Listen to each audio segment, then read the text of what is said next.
வணக்கம் மக்களே, வாங்க நம்ம தில் கிச்சனுக்கு போகலாம். அடடே அடை, அதுவும் சூப்பரான மொறு மொறு மரவள்ளி கிழங்கு அடை எப்படி செய்கிறதுன்னு பார்க்கலாம். இதுக்கு நம்ம இட்லி அரிசி அல்லது புழுங்கல் அரிசி 3 கப் அளவு எடுத்துருக்குறோம். நாம் எடுத்துருக்கிற அளவு 6 பேர் தாராளமாக சாப்பிட்லாம். 2 பேருக்குன்னா 1 கப் அளவு போதும். 3/4 கப் அளவு துவரம்பருப்பு, 3/4 கப் அளவு கடலைப்பருப்பு எடுத்துகிட்டு இது ரெண்டையும் தனித்தனியாக நல்லா வாஷ் பண்ணிவிட்டு தனித்தனியாக ரெண்டையும் 3 மணி நேரம் ஊற வச்சுக்கலாம். இப்போ நல்லா 3 மணி நேரம் ஊறிடுச்சு. அரிசியும் ஊறிடுச்சு, பருப்பும் ஊறிடுச்சு. இப்போ நம்ம காரத்துக்கு ஒரு 12 மிளகாய் எடுத்துக்கலாம். காரம் உங்களுக்கு ஏற்ற மாதிரி கூட்டியோ குறைச்சோ சேர்த்துக்கோங்க. ஒரு மரவள்ளி கிழங்கு எடுத்துருக்குறோம். அதை நல்லா தோலை சீவிட்டு கழுவிட்டு இந்த மாதிரி துருவி எடுத்துக்கலாம். துருவி எடுக்கும்போது நம்ம கிரைண்டரில் அரைக்கிறதுக்கு வசதியாக இருக்கும்.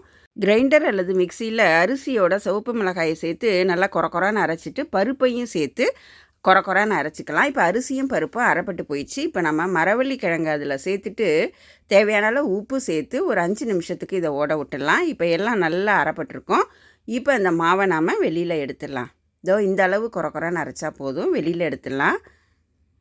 இப்போ இந்த மாவோட கொஞ்சம் தாராளமாக பெருங்காயம் சேர்த்துக்கலாம். ஒரு 1/2 டீஸ்பூன் அளவு பெருங்காயம் சேர்த்துட்டு பொடியாக கட் பண்ண கருவேப்பிலை சேர்த்துக்கலாம். பெரிய வெங்காயம் ஒரு 3 எடுத்து அதை நல்லா நைஸாக கட் பண்ணி வச்சுருக்குறோம். அதையும் சேர்த்துட்டு ஒரு கைப்பிடி அளவு கொத்தமல்லி சேர்த்துக்கலாம். இப்போ நல்லா கலந்துக்கலாம். நம்ம விருப்பத்துக்கு ஏற்ற மாதிரி அடை திக்காக அல்லது நல்லா தின்னாகவும் ஊற்றிக்கலாம். அதுக்கேற்ற மாதிரி கொஞ்சம் தண்ணி சேர்த்துக்கலாம். இப்போ இதை நல்லா கலந்துக்கலாம். தோசைக்கல் காய வச்சு கொஞ்சம் எண்ணெய் தடவிட்டு நாம் அடை மாவை ஊற்ற வேண்டியது தாங்க.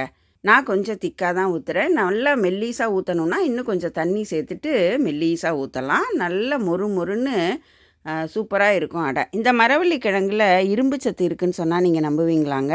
ஆமாம், இரும்பு சத்தும் விட்டமின் ஏ சத்தும் அதிகமாக இருக்குது. அதனால் இரத்த சோகை இருக்கிறவங்க அந்த மரவள்ளி கிழங்கை அடிக்கடி சேர்த்துக்கிறது நல்லது. லேசாக செவந்த நேரம் வந்தோன்னே அடையை திருப்பி போட்டு மீடியம் ஹீட்டில் 2 பக்கமும் நல்லா வேக வச்சு எடுத்தோன்னா அருமையான மரவள்ளி கிழங்கு அடை சூப்பராக ரெடி ஆயிருச்சுங்க. இந்த மரவள்ளி கிழங்கு அடைக்கு தொட்டுக்க சட்னி அல்லது நாட்டு சர்க்கரையே போதுங்க. சும்மாவே அப்படியே சாப்பிட்லாங்க. ரொம்ப நல்லாயிருக்கும். செஞ்சு பார்த்துட்டு உங்கள் கமெண்ட்ஸை கமெண்ட் செக்ஷனில் கொடுங்க. நன்றி.